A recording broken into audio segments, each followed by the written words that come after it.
Centers and the IAC in 40th anniversary events. We are delighted today to return to our welcome session format that we developed in 2008. It's a new format. It's an effort to allow our featured scholars to speak a lot more informally about their work, and to do so in a much more relaxed atmosphere. No ethnic studies event, of course, is complete without food and music. So I hope that you've all had the chance to dine and to groove, of course, while meeting and socializing with others here at UCLA who may share your interest. Now, our musical guests tonight are the UCLA Alumni Jazz Quartet. So please join me in thanking them for their wonderful music. And we'll have a little more time after the program to hear some more of their great, fabulous jazz. For those of you who are new to UCLA, welcome to the family. And for those of you who have been here before, it's good to see all of you again. We have an outstanding program for you today. We want to showcase the remarkable work being done by this year's Institute of American Culture's Fellows, our visiting scholars, and some selected pre-doctoral fellows. Not all of the centers hosted visiting scholars this year, so for those centers who did not, we're going to have some advanced graduate students featured. I'd just like to say a few words first, though, about the Institute of American Cultures and its goals. The Institute of American Cultures was established in 1969 through a grant from the Ford Foundation that was designed to foster research and scholarship in ethnic studies. And when the Ford Foundation funding ended, UCLA administration made a commitment to maintain its funding in order to promote and encourage the scholarly study of African Americans, Asian Americans, Chicanos, and Native Americans. The program was jointly run by all 4 ethnic studies centers and remains, to this day, a model collaborative effort that has significantly advanced the body of knowledge in ethnic studies and has firmly established the position of ethnic studies in the academy. As I noted earlier, last year, we were privileged to host a year-long event filled celebration of the 40th anniversary of the Ethnic Studies Centers and the IAC, which included a grand opening hosted by the Chancellor at his residence, a fabulous multimedia exhibit at the Fowler Museum, which was co-produced by the Fowler Museum, special publications, symposia, concerts, lectures, films, and reunions. A lot of us did not know that ethnic studies was going to last 40 years, so we're thrilled about that, and some of you will be here for the 50th. Not me, probably, but some of you will be here for the 50th. Of course, the Institute of American Cultures has thrived only because of the excellence of the Ethnic Studies Centers. All are nationally renowned. They're fine and visionary directors, as well as their staff, their scholars, and their students. And I just want to introduce key administrators from each of those centers. And would you please stand up and let people greet you? Representing the Asian American Studies Center, we have Director David Yu, and Assistant Director Melanie Cruz. There's Melanie. And from the Bunch Center, we have Director Darnell Hunt, and Assistant Director Ana Cristina Ramon. From the Chicano Studies Center, we have Chan Noriega. Where is he? I know I saw him earlier. Okay. And Assistant Director Javier Everbauern. And from the American Indian Studies Center, we have Angela Riley. And Assistant Director Rebecca Rosser.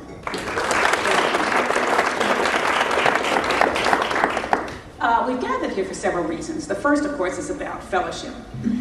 We want to get to know each other and to let you all know that there is a community here to support you in your work, and as well as in friendship. Second, we're here to celebrate the research grant and fellowship awardees, and your program lists the graduate and predoctoral fellows as well as the exceptional faculty and graduate students who received research awards. Now, unfortunately, there are too many to have stand up, but please note their accomplishments in your program. We want to congratulate all of you, of course. And please note that all graduate students and faculty with an interest in conducting ethnic studies research are eligible to apply for these awards. So think about doing that if your work is relevant. This is a very special occasion for an additional reason. Though it's difficult to even say these words, the person who is most responsible for the continued vitality, indeed survival, of the IAC has decided to turn her talents and passions to other important projects and matters.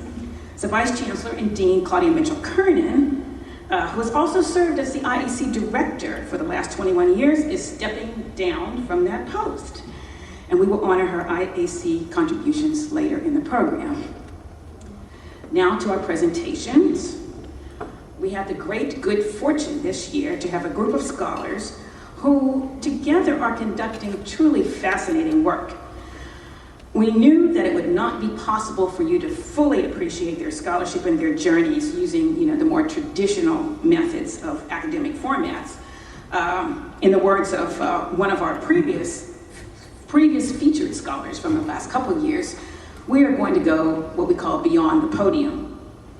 Each scholar will be engaged in a short but revealing conversation about their work by a representative of their supporting center. Immediately following each interview, the presenters will take a few questions from the audience. So 5 scholars are featured this evening, and I'm going to introduce each one of them before they present. So I would like to call up our first interviewee and interviewer. The first scholar is Dr. Joanne Barker. She received her Ph.D. in History of Consciousness from UC Santa Cruz in 2000 and is currently an associate professor in American Indian Studies at San Francisco State University.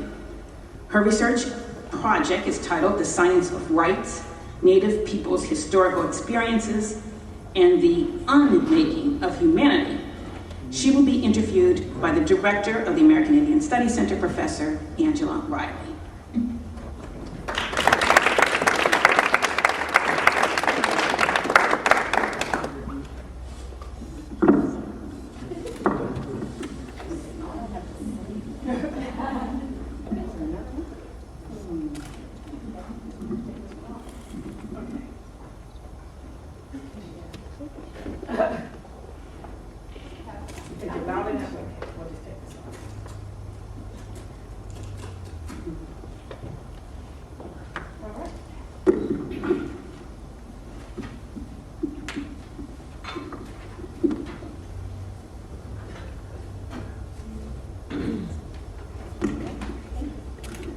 Thank you.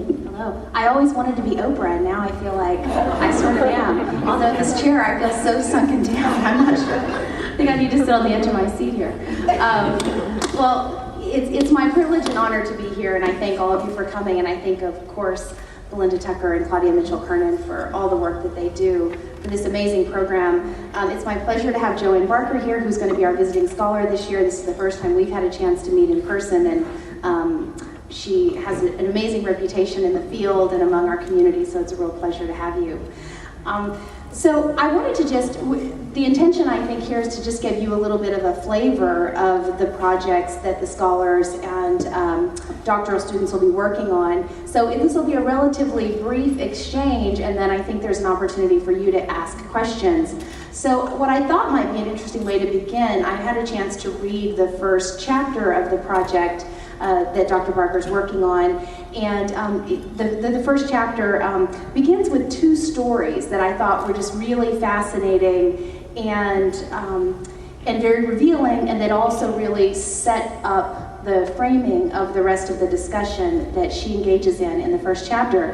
And so the first story is about Indians who had moved to California from other places, probably some from Oklahoma, which is where I'm from, and I think where some of Joanne's family is from, to California and began to act in Wild West shows at Knott's Berry Farm.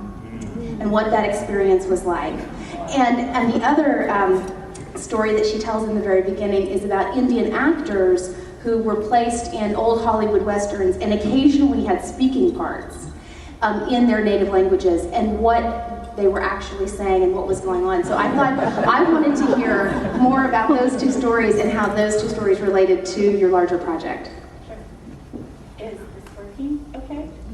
No. It might not be on. Okay, isn't it working now? Okay. I don't have to sing or anything, right? Well, the chapter, it's an introductory chapter, and it starts with the story of my grandfather on my father's side of the family was the youngest of 9 boys. And around the 1910s to 1930s, after Oklahoma became a state, and through this policy called allotment, the tribes were really dispossessed of their lands. A flood of immigrants came in, and it was very difficult for Native peoples to live and support their families. So many of them began to migrate out. Many ended up in Southern California and LA area, working, just kind of basic service jobs. My grandfather ended up in the neighborhood of Exposition Park, working at a lime factory, and then as a delivery driver for a bakery, where he stayed for, I think, 25, 30 years before they moved back to Oklahoma.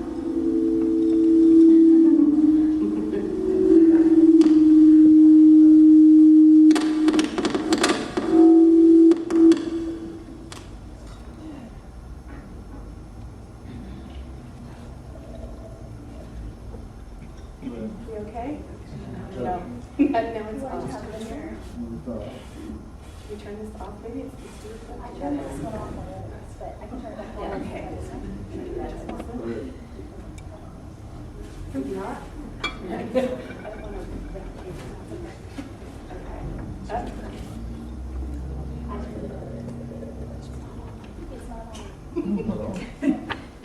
I can talk really, really loud.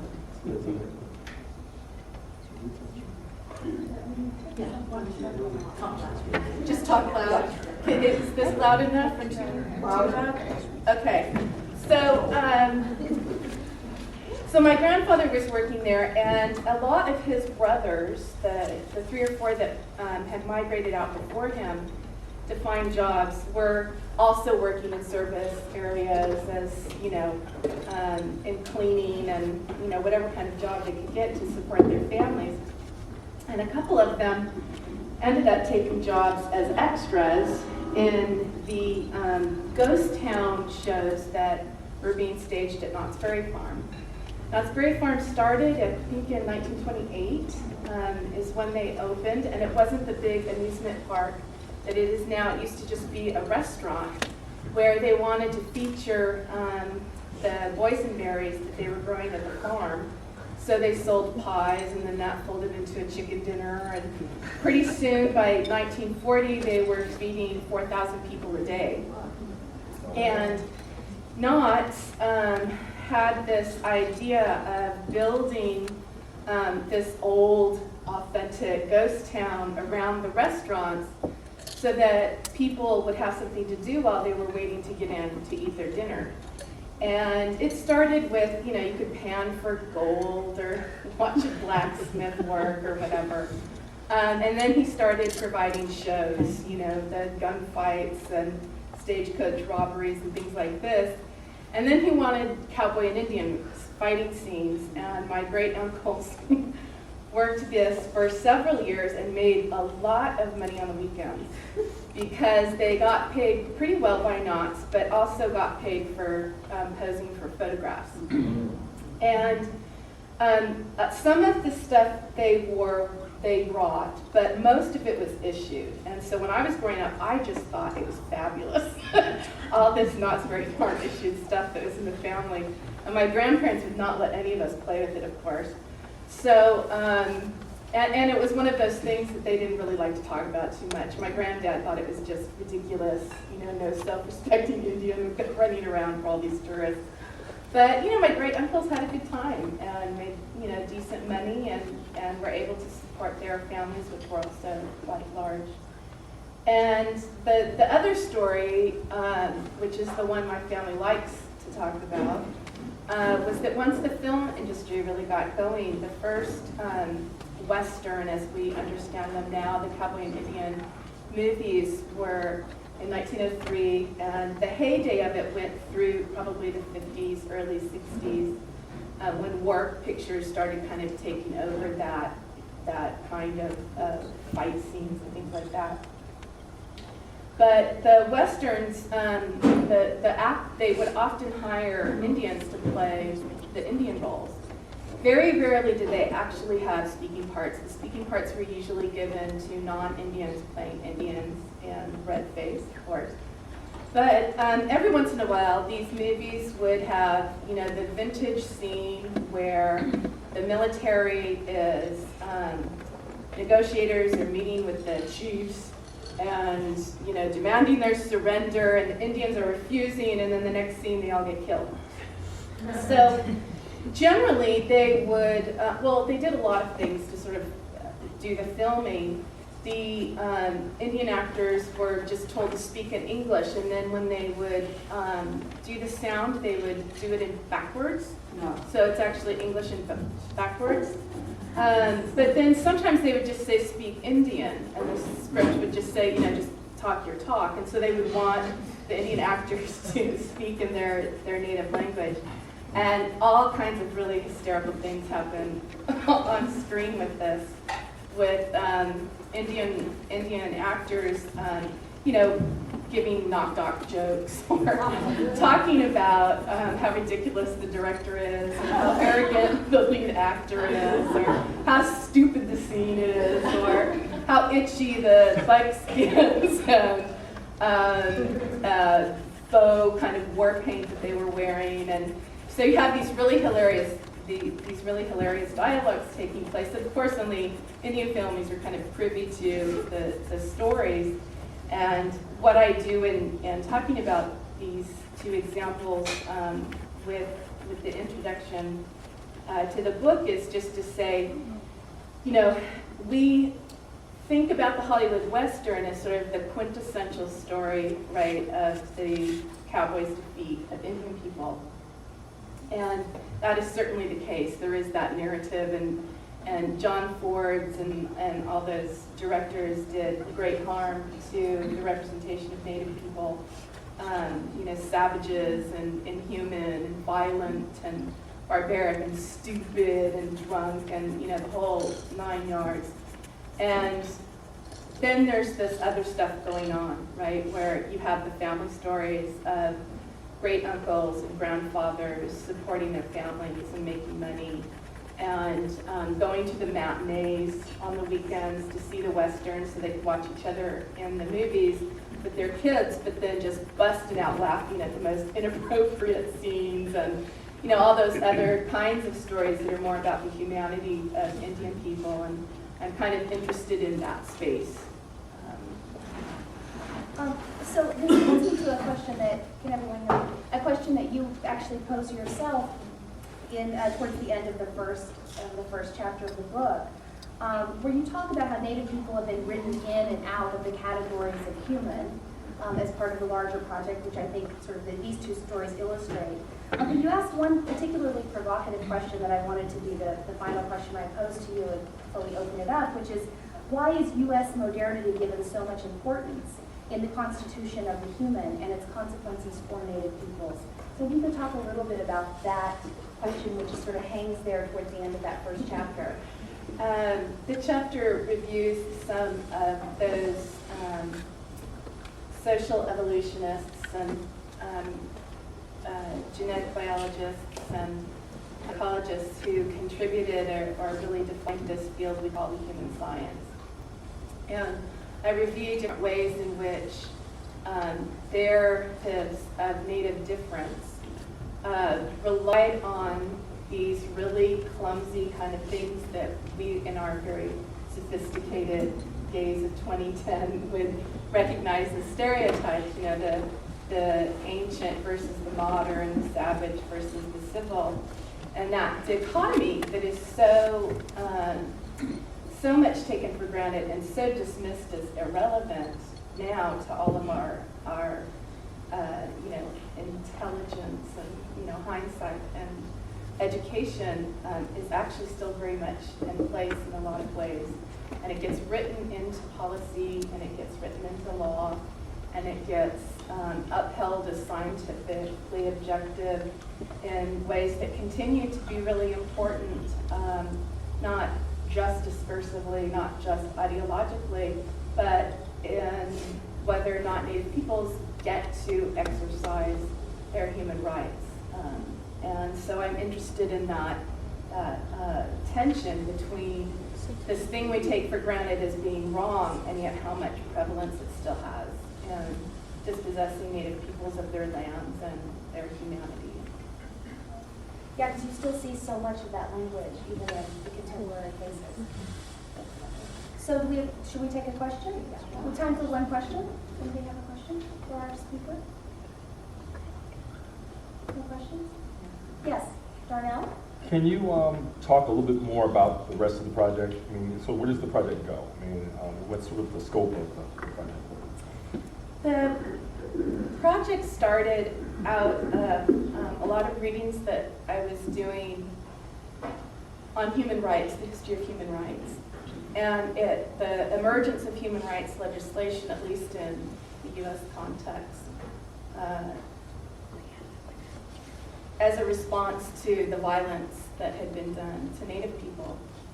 And so the intro, which is kind of a map of this discourse of modernity, and the difference of Native peoples that really still matters in terms of how human rights are withheld. The next chapter does some work through that violence, because I think that's another thing that we take for granted, and we know what it meant for Native peoples to go through that. But I'm interested in it from the perspective of Native writers and performers and thinkers and political activists and organizers who were trying to critique the empire and stop, what was happening and how they wrote about it.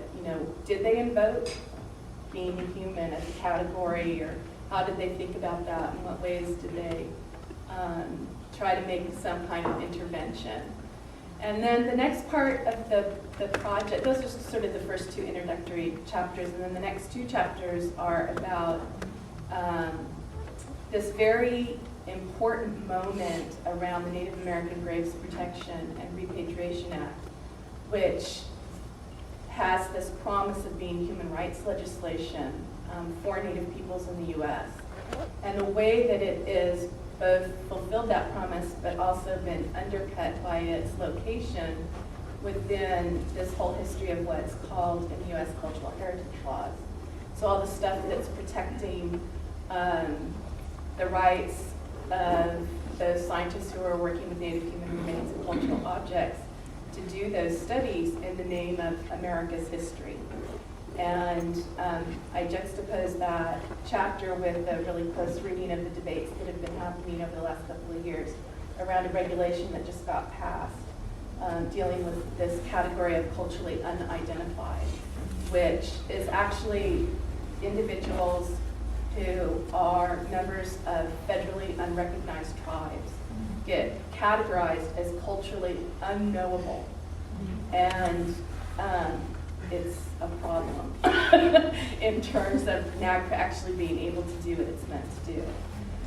So the last couple of chapters, I'm trying to shift back to Native discourses about modernity and their humanity, and looking at this incredible emergent work within Native sexuality studies and eroticism, and what that means for Native peoples to reclaim their bodies from the empire and their desires and passions from a history of horrid uses of sexual violence in war and in boarding schools and elsewhere. And then the last chapter, I'm having kind of a hard time imagining, but I think it will have to do with the way that music right now is getting talked about by Native peoples as a recovery of their humanity. And I'm still doing some research on that, talking to folks. I haven't quite got it clear in my head yet, because I don't want to impose my stuff on what they're saying. So I'm still thinking about that chapter, but it might have something to do with that. So that's kind of where it's going. That's great. Thank you.